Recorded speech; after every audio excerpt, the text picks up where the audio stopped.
Hello student, स्वागत है आप सभी का पॉली वाला टेक्निक के एक नए वीडियो में। और यूपी पॉलिटेक्निक जी कप 2025 का आंसर की सभी बच्चों ने देख लिया होगा अपना अपना आंसर कि हाँ मेरे इतने नंबर तक बन रहे हैं। इस वीडियो में हम बात करेंगे अगर आपके कितने नंबर तक आए हैं तो कितने नंबर पे कितने रैंक वगैरह बनते हैं। ठीक है, इस वीडियो में इसी के बारे में बात करेंगे। सबसे पहले मैं आपको बता दूं कि अगर आपको मेरे स्तर से काउंसलिंग कराना है, जैसे बहुत सारे बच्चे होते हैं जिनको काउंसलिंग के बारे में जानकारी वगैरह नहीं होती है, या फिर कॉलेज के बारे में भी जानकारी नहीं होती है कि भाई कौन सा कॉलेज लेना चाहिए, किस कॉलेज में प्लेसमेंट वगैरह होता है, किस कॉलेज में करिए कि नौकरी वगैरह ज्यादा लगती है, बच्चों का सिलेक्शन वगैरह जल्दी हो जाता है, तो आप मेरे स्तर से भी काउंसलिंग वगैरह करा सकते हैं। सबसे पहले आपकी रुचि देखी जाएगी। रुचि के बाद से जो कॉलेज आपको मिलने लायक होगा आपके रैंक के अकॉर्डिंग, रुचि के अकॉर्डिंग, वो दिलाने की कोशिश की जाएगी। अगर बाय चांस उसमें सीट फुल हो जा रहा है, वो आपको आपके नंबर के अकॉर्डिंग, आपके रैंक के अकॉर्डिंग नहीं मिल पा रहा है, तब जो दूसरा कोई अच्छा खासा कॉलेज होगा वो आपको दिला दिया जाएगा। ठीक है, पूरी कोशिश की जाएगी, आपको टेंशन में पड़ने की जरूरत नहीं है। पूरी कोशिश की जाएगी कि हाँ, आपको कोई ना कोई गवर्नमेंट कॉलेज में कोई ना कोई सीट मिल जाए। सबसे पहले आपकी रुचि देखी जाएगी और उसके बाद से आगे की चीजें देखी जाएगी। ठीक है, तो इसके लिए आप क्या कर सकते हैं, 8601290956 पे आप व्हाट्सएप कर सकते हैं। आप क्या करेंगे, व्हाट्सएप करके अपना कूपन वगैरह ले लेंगे अभी से, क्योंकि लिमिटेड सीटें हैं, सभी बच्चों का काउंसलिंग करना पॉसिबल नहीं होता है। लिमिटेड सीटें हैं। चार्जेस कितने हैं आपके, 200 रुपये चार्जेस हैं। इसके बाद से आपको काउंसलिंग का अगर सी भी नहीं मालूम है तो काउंसलिंग में आपको कुछ नहीं करना है। जैसे आपको कॉलेज अलॉट होगा, बस उसके बाद से आप फी पेमेंट करेंगे, डॉक्यूमेंट वेरिफिकेशन वगैरह कराएंगे, जो कॉलेज की फीस होती है। अभी फिलहाल में आपको क्या करना है, काउंसलिंग के लिए कूपन कोड लेने के लिए कि हाँ, किस नंबर पे आपकी काउंसलिंग होगी, इसके लिए आप व्हाट्सएप पे मैसेज करके अपना कूपन वगैरह ले सकते हैं। और अपनी रुचि वगैरह आप बता देंगे कि हाँ, मुझे ये कॉलेज चाहिए, ये ब्रांच चाहिए, जितने भी कॉलेज की लिस्ट वगैरह आपने बनाई होगी कि हाँ ये चाहिए, वो मिलने लायक होगा तो वो दिला दिया जाएगा। अगर नहीं मिलने लायक होगा तो दूसरा कॉलेज, अच्छा खासा कोई कॉलेज आपको दिला दिया जाएगा। ठीक है, अब चलिए बात करते हैं कि कितने नंबर पे कितने रैंक वगैरह बनते हैं। तो पिछली बार की बात करें, 2024 का ये डेटा आपको दिख रहा होगा, देखिए लगभग लगभग 104 नंबर इन्होंने प्राप्त किए थे। नॉर्मलाइज के बाद, नॉर्मलाइज क्या होता है, अगर आपका पेपर हार्ड आया है तो नॉर्मलाइज में आपके मार्क्स क्या हो जाएंगे, बढ़ जाएंगे। अगर आपका पेपर इजी आया है तो नॉर्मलाइज में क्या होंगे, आपके मार्क्स वगैरह घट जाएंगे। जैसे इन्होंने प्राप्त किया था टोटल 104 नंबर, नॉर्मलाइज के बाद से इनका पेपर इजी आया था, तो टोटल इनके नंबर कितने हो गए, नॉर्मलाइज स्कोर के बाद से देखिए यहाँ दिख रहा होगा 93 नंबर हो गए। ठीक है, उसके बाद से देखिए 93 नंबर पे इनका करीब रैंक कितना बना था, तो 1,45,840, यानी कि करीब करीब करीब के 1.5 लाख के आसपास इनका रैंक बना था। और यहाँ पे देखिए इनके मार्क्स कितने हैं, 93, यानी कि 100 नंबर के आसपास जो आपका रैंक बनेगा। इस बार जैसे मान लीजिए कि अगर किसी बच्चे का 100 नंबर के आसपास आया है, तो आपका मोटा-मोटी जो रैंक बनेगा वो आपका करीब कि 1,40,000 के आसपास, कह लीजिए आपका क्या बनेगा, रैंक बनेगा। 1,40,000 के आसपास आपका रैंक बनेगा। एक और मैं आपको स्कोर कार्ड दिखाया, यहाँ पे आपको दिख रहा होगा।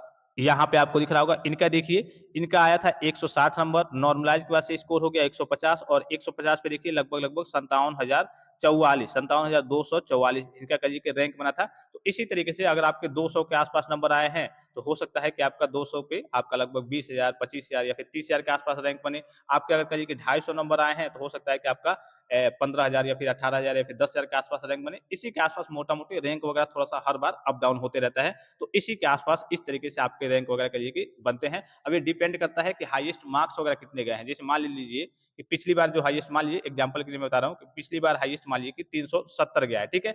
अब तो क्या होगा, पिछली बार जब हाईएस्ट 370 गया है, मान लीजिए कि एक का पहला जो रैंक है 370 वाला है, फिर कहिए कि 300 आपका 68 वाला है, और फिर कहिए कि उसके बाद से 355 वाला है, ठीक है? तो ये रैंक फर्स्ट हो जाएगा आपका, ये सेकंड हो जाएगा, ये थर्ड हो जाएगा। अब मान लीजिए कि इस बार क्या हुआ है कि जो रैंक वगैरह है, जो कट ऑफ वगैरह है, मार्क्स कट ऑफ है, वो 390 है सबसे हाईएस्ट, ठीक है? 390 है, 388 है, और उसके बाद से ये सब बच्चे हैं, तो भाई 390 वाला ये फर्स्ट आएगा, ये आएगा सेकंड आएगा, उसके बाद से ये सब आने लगेंगे, ये थर्ड आएँगे, ये फोर्थ आएँगे। तो इस तरीके से ये डिपेंड करता है कि आपके मार्क्स के कट ऑफ कितने हाईएस्ट गए हैं, कितने ज़्यादा बच्चों ने ज़्यादा नंबर तक, सबसे अधिकतम नंबर तक प्राप्त किए हैं, ये सारी चीज़ें इस पे डिपेंड करती है, उस हिसाब से आपका रैंक वगैरह बनता है। लेकिन मोटा-मोटी मैंने आपको आइडिया बता ही दिया। फिर एक बार बता दूँ कि अगर आपको मेरे स्तर से काउंसलिंग कराना है, तो आप व्हाट्सएप पे कॉन्टैक्ट करके अभी फिलहाल में ही आप कूपन वगैरह ले लेंगे कि हाँ, बाद में आपके सामने कोई समस्या ना हो कि हाँ, पता नहीं मेरा एडमिशन हो पाएगा या फिर नहीं हो पाएगा। बशर्ते जो भी आपको, सब चूँकि आपके पास जानकारी है नहीं, बहुत सारे बच्चों को तो काउंसलिंग मालूम ही नहीं है कि काउंसलिंग होता क्या है। काउंसलिंग का मतलब होता है, ये होता है कि आपने भाई एग्ज़ाम दे दिया, सब चीज़ हो गया। अब आपको जिस कॉलेज में एडमिशन लेना है, तो उसके लिए आपको एक काउंसलिंग के प्रोसेस से गुजरना होता है कि भाई जैसे कई लाख बच्चे हैं और सबको एक ही कॉलेज चाहिए, तो उसके लिए देखा जाएगा काउंसलिंग कराएँगे आप, तो उसमें सब आप सभी बच्चे वही कॉलेज चूज़ करेंगे, तो उसमें रैंक के हिसाब से देखा जाएगा कि हाँ, ये अच्छा बच्चा है, अच्छे नंबर हैं, इसको उठा लेंगे वो कॉलेज वाले। उसमें 75 सीटें हैं, तो 75 सीटें फुल हो गई। अब आप दूसरे कॉलेज में आप काउंसलिंग कराएँगे, दूसरे कॉलेज के लिए देखेंगे। इस प्रकार से काउंसलिंग वगैरह होता है कि आपको जिस कॉलेज में जो भी ब्रांच चाहिए, उसके लिए आप काउंसलिंग कराते हैं कि भाई मुझे यहाँ पे एडमिशन चाहिए। अगर आपकी रैंक के अकॉर्डिंग वो मैच करेगा, तो वो कॉलेज आपको मिल जाएगा, अदरवाइज़ नहीं मैच करेगा, तो दूसरा कॉलेज आपको देखना होगा। तो मेरे स्तर से काउंसलिंग कराएँगे, तो आपको काउंसलिंग की टेंशन वगैरह नहीं रहेगी कि हाँ, पता नहीं मुझे मिलेगा या फिर नहीं मिलेगा। मिलने लायक होगा तो 100% और 100% हर बार जितनी भी काउंसलिंग की जाती है, कुछ ही बच्चे बचे रह जाते हैं जिनको नहीं मिल पाता है, जिनके बहुत कम नंबर रहते हैं, बहुत रेयर केस में नहीं मिल पाता है और किसी-किसी बच्चों को लास्ट में जाकर के लास्ट राउंड की काउंसलिंग तक कोई ना कोई कॉलेज वगैरह अलॉट हो जाता है, तो आप भी मेरे स्तर से काउंसलिंग वगैरह करा सकते हैं। और किसी प्रकार का संदेह हो, कोई भी जानकारी चाहिए तो आप कमेंट बॉक्स में कमेंट करके पूछ सकते हैं। फिलहाल इस वीडियो में इतना ही, इजाज़त दीजिए। धन्यवाद। Thanks for watching. मिलते हैं नेक्स्ट वीडियो में।